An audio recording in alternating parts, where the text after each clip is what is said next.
You ask Tiger to solve. This deals with linear equations with one unknown. The final result is y equals -24. Let's solve it step by step. Isolate the y. Multiply both sides by inverse fraction 4 over -3. Move the negative sign from the denominator to the numerator. Group like terms. Multiply the coefficients. Simplify the arithmetic.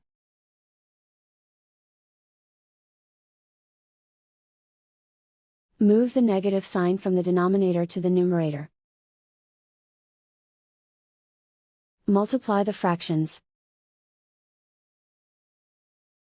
Simplify the arithmetic. And so the final result is y equals -24.